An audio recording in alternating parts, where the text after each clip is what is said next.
have this script I've been working on for years. And it's not, like, you can't be that person anymore. Finish it, put a dot on it, and make another one.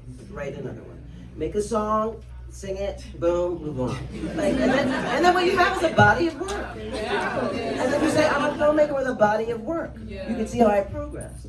And you also can't say that I'm a budding this or that. I am in development, okay? I am in, researching, change the language, because you're believing your own limitations. Like, if you don't believe, who else is gonna believe? So you have to believe yourself that you are doing the thing and show up where you need to be. We showed up in this room.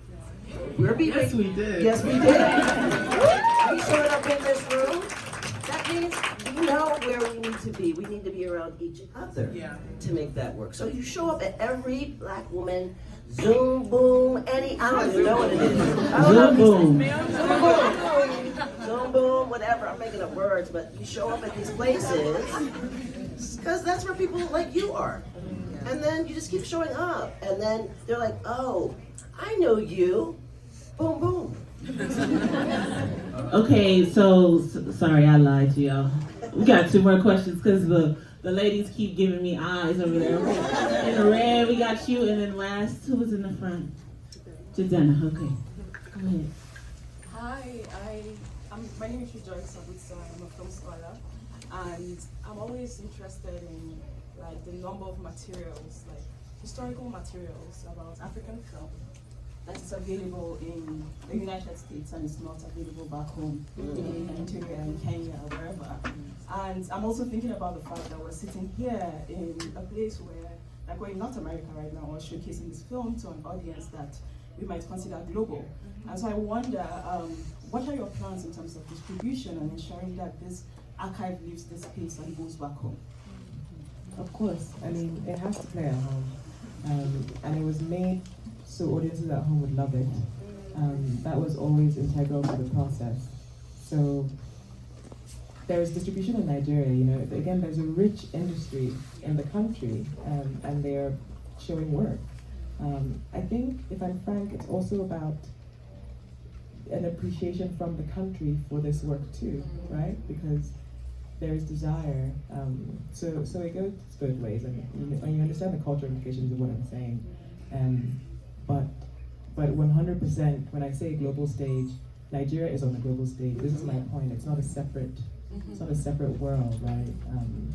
And so people will see it. Last question. My name is Jadena. I'm a recording artist by trade and a filmmaker in development.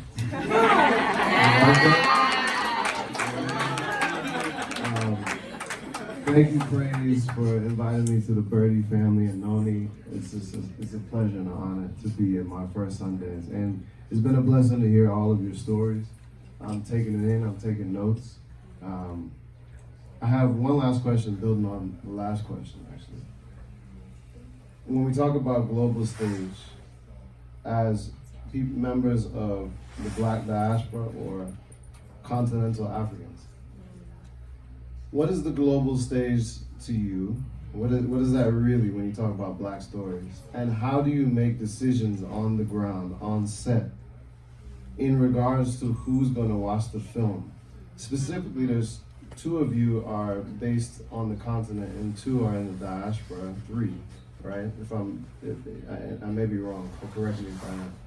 When you're on set, are you thinking, oh, I wanna reach Black Americans? I want to reach Caribbean Americans. I want to reach people in the UK.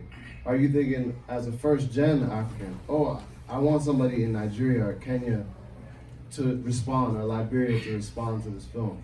How do you make that decision? It's a decision I'm facing as a filmmaker. It's a decision that I faced in music.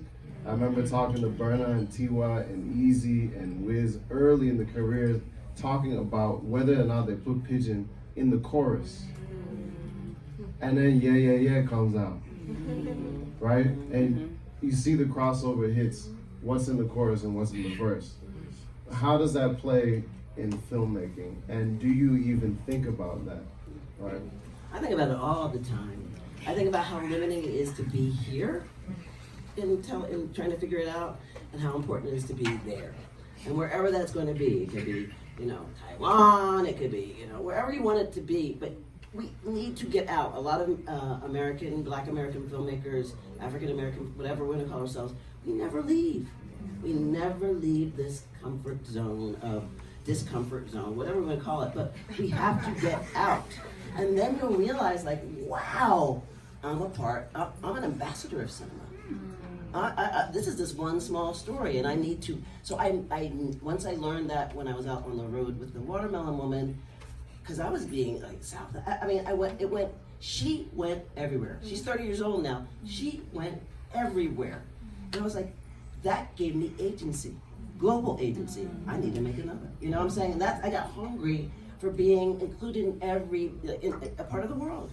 I don't know what else to do now because cinema is my passport to everybody, So I continually think about my work. I put it in my music. I put it in, how I think about score. I watch all different kinds of cinema from, Japanese cinema, from any, silent movies, everything. And there's something there. The camera positioning, the lens, the color, the toning, and seeing how other people run their crew. It's so great to see work on Ava DuVernay's Queen Sugar. Anybody remember that? Queen Sugar. I just want to acknowledge there's some Queen Sugar folks in the room. There's another Queen Sugar director, Bola. There we go. Okay, so we have, right?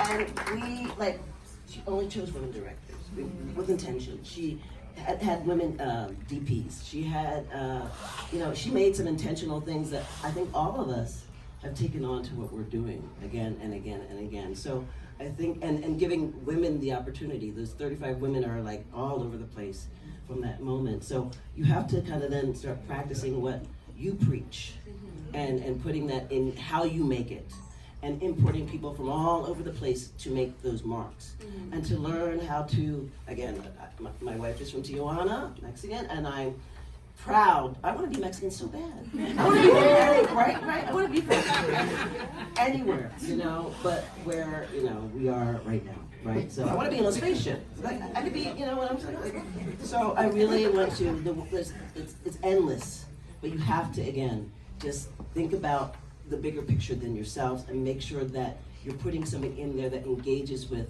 a lot of folks. It can't be just satisfying one audience because you want everybody, this is for everybody, but it's for us especially, right? You get your little things in there, but you need to make sure it's for everybody because again, you don't know. Like we all have something that connects us, right? And so you want to make sure that we do that.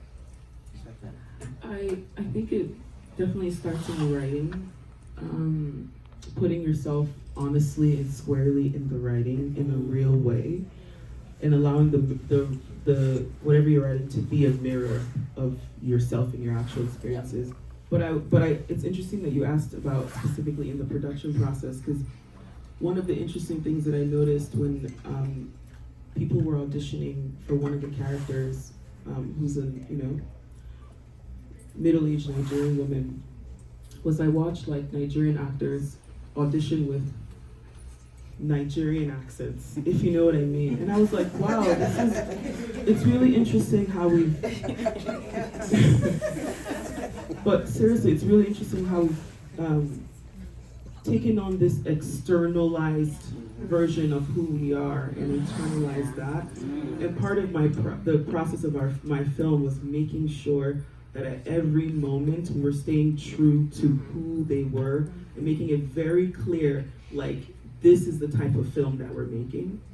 And I think that's what resonates. People actually can see themselves, not a version of themselves that, this sort of, in an attempt to reach global audiences, that, this kind of version of African identity or Nigerian identity that's been created. And that was surprising to me because it was actually harder than I expected it to be. Yeah.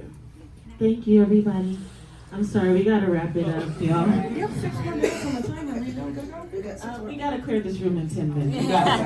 But I don't want to end the conversation and the building of community. We want to invite everyone who's here, who RSVP, to